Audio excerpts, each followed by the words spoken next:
السلام علیکم۔ آج ہم قرآن مجید کی سورۃ الاعراف کی دو ایسی آیات پر ایک گہری نظر ڈالنے جا رہے ہیں جو انسان کو بالکل جڑ سے ہلا دیتی ہیں۔ ہوں یہ صرف چند الفاظ ہیں، لیکن ان میں ایک پوری نفسیات چھپی ہوئی ہے۔ بالکل ہمارے پاس جو نوٹس ہیں ان کا عنوان ہے غافلوں کے لیے خدائی تنبیہات۔ اچھا تو عنوان سے ہی صاف ظاہر ہے کہ آج کی بات وارننگز اور کہہ لیں ریمائنڈرز کے بارے میں ہے۔ ہوں لیکن ہم یہ سمجھنا چاہ رہے ہیں کہ یہ وارننگز کام کیسے کرتی ہیں، ہوں یہ ہمارے اندر کے کس احساس کو چیلنج کرتی ہیں، بالکل اور یہ جس احساس کو چیلنج کرتی ہیں وہ شاید انسان کا سب سے بنیادی اور سب سے دھوکہ دینے والا احساس ہے، اچھا وہ کیا ہے؟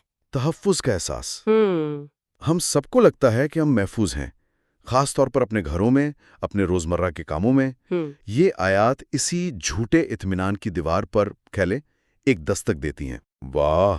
تو آئیے اس گفتگو میں گہرائی سے اترتے ہیں۔ سورۃ الاعراف کی آیت نمبر 97 کچھ یوں ہے: افامن اہل القری ان یاتیہم باسنا بیاتا وہم نائمون، یعنی کہ بستیوں والے اس بات سے بے خوف ہو گئے ہیں کہ ان پر ہمارا عذاب رات کے وقت آ جائے جب وہ سو رہے ہوں۔ جی پہلا تاثر تو یہی ہے کہ رات کے اندھیرے میں جب انسان سو رہا ہو، یہ تو کسی بھی ہارر فلم کا سین لگتا ہے۔ جی یہ ایک فطری خوف ہے نا؟ یہ ایک فطری خوف ہے، اور قرآن یہاں اسی فطری خوف کو ایک روحانی استعارے کے طور پر استعمال کر رہا ہے۔ یہاں دو الفاظ بہت اہم ہیں: بیاتن یعنی رات کے وقت، اور نائمون یعنی جب وہ گہری نیند میں ہوں۔ ہم، رات کا وقت وہ ہے جب ہمارے دفاعی نظام سب سے کمزور ہوتے ہیں، ہم دنیا سے بے خبر ہوتے ہیں۔ یہ ایک مکمل بے بسی کی حالت ہے۔ آیت اسی لمحے کی طرف اشارہ کر رہی ہے جب انسان سمجھتا ہے کہ اس نے دن بھر کے بعد خود کو ہر طرح سے محفوظ کر لیا ہے، دروازے بند ہیں، وہ اپنے بستر میں ہیں، اور اب کچھ نہیں ہو سکتا۔ لیکن یہ بات مجھے تھوڑی پریشان کرتی ہے۔ نیند تو اللہ کی ایک نعمت ہے، سکون کا ذریعہ ہے۔ بالکل یہاں اسے ایک ممکنہ خطرے کے پس منظر میں کیوں پیش کیا جا رہا ہے؟ کیا اس کا مطلب یہ ہے کہ انسان کو اپنے بستر پر بھی ڈر کے رہنا چاہیے؟ یہ ایک بہت اہم سوال ہے۔ مقصد ہرگز جسمانی خوف یا بے خوابی پیدا کرنا نہیں ہے۔ اچھا، یہاں نیند جسمانی حالت سے زیادہ ایک روحانی حالت کی علامت ہے۔ روحانی حالت؟ جی، نائمون کا مطلب صرف آنکھیں بند کر کے سونا نہیں، بلکہ روحانی طور پر غفلت کی نیند سونا ہے۔ یہ ان لوگوں کی بات ہو رہی ہے جو اپنے زندگی ایسے گزار رہے ہیں جیسے انہیں کبھی جواب دہی کا سامنا ہی نہیں کرنا۔ اوہ، وہ اپنی روحانی حالت سے اتنے ہی بے خبر ہیں جتنا ایک سونے والا شخص اپنے ارد گرد کے ماحول سے ہوتا ہے۔ تو یہ آیت ہمارے اس تصور کو چیلنج کرتی ہے کہ مادی تحفظ ہی اصل تحفظ ہے۔ اچھا، تو یہ ایک استعارہ ہے، یعنی جس طرح سوتا ہوا انسان اچانک کسی آواز سے چونک اٹھتا ہے، اسی طرح غفلت میں پڑی قوم پر بھی احتساب کا لمحہ اچانک آ سکتا ہے۔ بالکل عین اس وقت جب وہ اپنے آرام اور سکون میں مگن ہوں۔ یہ تو ہمارے کنٹرول کے تصور کو ہی ختم کر دیتا ہے۔ ہم سمجھتے ہیں کہ ہم نے سب کچھ قابو میں کر رکھا ہے۔ اور یہی نکتہ ہے۔ یہ آیت انسان کی اسی غرور کو توڑتی ہے۔ ہم الارم لگاتے ہیں، دروازے لاک کرتے ہیں، سیکیورٹی سسٹم لگاتے ہیں، یہ سب اس وہم کو کہہ لیں مضبوط کرنے کے لیے کہ میں کنٹرول میں ہوں۔ جی، قرآن کہتا ہے کہ حقیقی کنٹرول کہیں اور ہے۔ تمہارا سب سے محفوظ سمجھا جانے والا وقت اور جگہ بھی اس کے اختیار سے باہر نہیں۔ لہٰذا حقیقی تحفظ تالوں اور دیواروں میں نہیں، بلکہ اس بیداری میں ہے کہ تم ہر لمحہ اس کے سامنے ہو۔ ٹھیک ہے۔ یہ تو رات کی غفلت کی بات ہو گئی، جب ہم غیر فعال ہیں اور ایک طرح سے بے ہوش ہیں۔ جی، لیکن انسان تو دن میں بھی غافل ہو سکتا ہے، شاید اس سے بھی زیادہ۔ کیا اگلی آیت اسی طرف اشارہ کرتی ہے؟ بالکل، وہ تصویر کا دوسرا اور شاید آج کے دور کے لیے زیادہ متعلقہ رخ پیش کرتی ہے۔ سورۃ الاعراف کی آیت نمبر 98: اوامن اہل القری ان یاتیہم باسنا ضحی وہم یلعبون، یا کیا بستیوں والے اس بات سے نڈر ہو گئے ہیں کہ ان پر ہمارا عذاب دن چڑھے آ جائے جب وہ کھیل کود میں لگے ہوئے ہوں؟ یہاں یہ یلعبون یعنی کھیل کود کا لفظ مجھے چونکا رہا ہے۔ عام طور پر کھیل تو ایک بے ضرر، یہاں تک کہ ایک صحت مند سرگرمی سمجھی جاتی ہے۔ قرآن یہاں اسے ایک منفی چیز کے طور پر کیوں پیش کر رہا ہے؟ کیا ہر قسم کا کھیل اور تفریح منع ہے؟ نہیں، ہرگز نہیں۔ قرآن زندگی سے لطف اندوز ہونے سے منع نہیں کرتا۔ یہاں سیاق و سباق کو سمجھنا بہت ضروری ہے۔ پہلے وقت کو دیکھیں۔ دہا یعنی چاشت کا وقت، یہ رات کی تاریکی کے بالکل الٹ دن کی پوری روشنی اور توانائی کا وقت ہے۔ صحیح۔ یہ امید، کاروبار اور سرگرمیوں کا وقت ہے۔ اب آئیے یلابون کی طرف۔ جی۔ عربی میں لائب کا مطلب صرف بچوں کا کھیل نہیں ہوتا، اس کا ایک بہت وسیع مفہوم ہے۔ ہر وہ کام جو انسان کو اس کے اصل مقصد سے غافل کر دے، ہر وہ مشغلہ جس میں انسان اتنا ڈوب جائے کہ اسے کسی سنجیدہ حقیقت کا ہوش ہی نہ رہے۔ تو آج کے دور میں یلغبونا کیا ہوگا؟ کیا گھنٹوں تک سوشل میڈیا پر اسکرولنگ کرنا اس میں آئے گا، یا نیٹ فلکس پر ایک کے بعد ایک سیزن دیکھنا، بالکل۔ یا پھر شاپنگ مالز میں بس یوں ہی گھومتے رہنا؟ یہ تو ہماری پوری جدید طرز زندگی کی عکاسی لگ رہی ہے۔ آپ نے بالکل صحیح پکڑا۔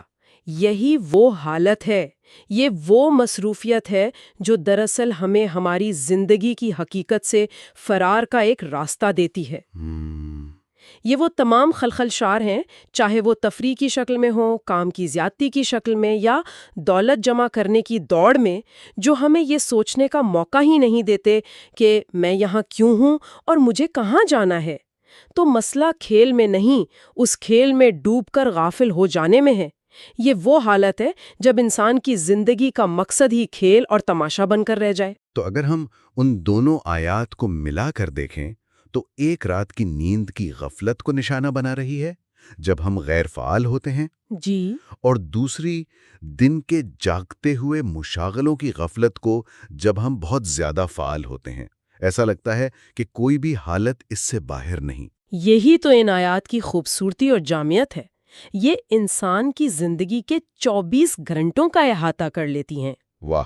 چاہے تم اپنے بستر کے سکون میں ہو یا بازار کی رونق میں، چاہے رات کی خاموشی ہو یا دن کا شور، اگر دل غافل ہے تو کوئی بھی جگہ، کوئی بھی وقت محفوظ نہیں۔ یہ ایک مکمل روحانی لاک ڈاؤن کا تصور ہے۔ اس سے فرار ممکن نہیں۔ لیکن یہ ایک بہت بھاری پیغام ہے۔ اگر ہر لمحہ احتساب کا خطرہ ہے تو انسان ایک نارمل خوشگوار زندگی کیسے گزارے؟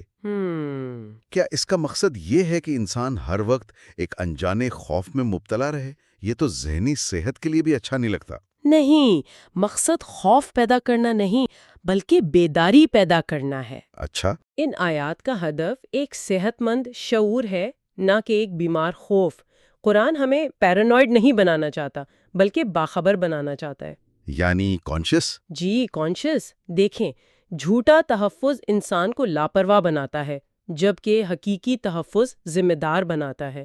یہ آیات ہمیں دنیاوی اسباب پر انحصار کرنے والے جھوٹے تحفظ سے نکال کر اللہ پر توکل سے حاصل ہونے والے حقیقی تحفظ کی طرف لاتی ہیں۔ تو آپ یہ کہہ رہی ہیں کہ اس کا حل یہ نہیں کہ ہم کھیلنا یا سونا چھوڑ دیں، بلکہ یہ ہے کہ ہم سوتے اور کھیلتے ہوئے بھی اپنے مقصد کو یاد رکھیں؟ بالکل۔ اس کا حل تقویٰ ہے، یعنی ایک ایسی بیداری کے ساتھ زندگی گزارنا جہاں آپ دنیا کے ہر کام میں مشغول ہوں، لیکن آپ کا دل اپنے مرکز سے جڑا رہے۔